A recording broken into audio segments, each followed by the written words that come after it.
கேரளாவில் ஒரு சர்ச்சில் 7,000 கோடி ரூபாய் வெளிநாட்டு பணம் பதுக்கி வைக்கப்பட்டிருந்தது பறிமுதல் செய்யப்பட்டிருக்கு. அதே கேரளாவில் பாதிரி ஒருத்தர் பாவ மன்னிப்பு கேட்க வந்தவங்களை கன்னியாஸ்திரிங்களெல்லாம் கற்பழித்த வழக்கில் கைது செய்யப்பட்டிருக்கிறாரு.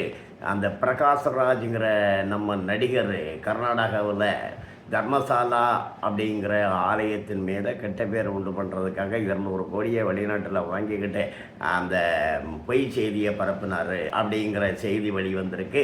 இந்த மாதிரி எந்த செய்தியையுமே நம்முடைய தமிழகத்தினுடைய ஊடகங்கள் பெருசுபடுத்தலை, அது பற்றி விவாதிக்கவே இல்லை.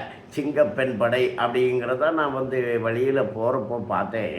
பெண் போலீஸாருக்கு இருந்த அந்த காவி ஆடையை மாற்றிட்டு பனியன் மாதிரி ஒன்று கொடுத்துருக்காங்க. இப்போ சிங்கப்பெண் அப்படின்னு எழுதியிருக்காங்க. அப்படின்னா அந்த சிங்கப்பெண் படைக்கு சிறப்பாக புதிதாக யாரையும் நியமனம் பண்ணலை. ஏற்கனவே பற்றாக்குறை இருக்குது, காவலர்கள் பற்றாக்குறை இருக்குது. அதனால் புதுசாக யாரையுமே நியமனம் பண்ணாமல் இருக்கிற மகளிருக்கு காவல்துறையினருக்கு ஆடை மாற்றி சிங்கப்பெண்ணு எழுதி அப்படிங்கிறாங்க. இது என்ன ஒரு வேடிக்கை கூத்து மாதிரி தெரியுது.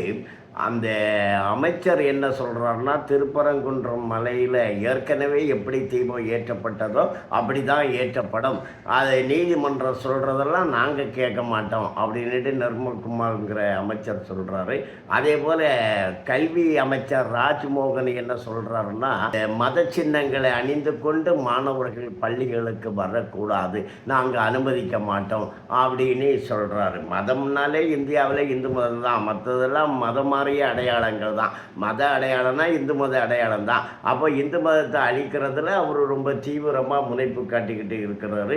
அந்த திமுக ஆட்சியில் இந்து மதத்தை அழிப்போம் அப்படின்னு சொன்னாங்க. அதனுடைய ஆட்சியாளர் முதலமைச்சர் இந்து மதத்தினுடைய சடங்கு சம்பிரதாயங்கள் எல்லாம் கேவலமானது அப்படின்னு சொன்னார். ஆனால் பரிகாரம் தேடுறதுக்காக மனைவியை கோயிலுங்களுக்கெல்லாம் அனுப்பி வச்சாங்க.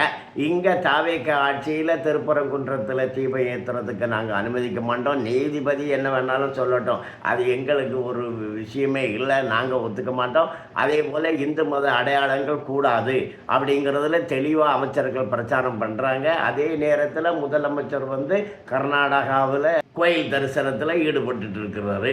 இப்படி அங்கே முதலமைச்சருடைய மனைவி, இங்கே முதலமைச்சரே அப்பப்போ கோயில் தரிசனத்தில் ஈடுபட்டுக்க வேண்டியது.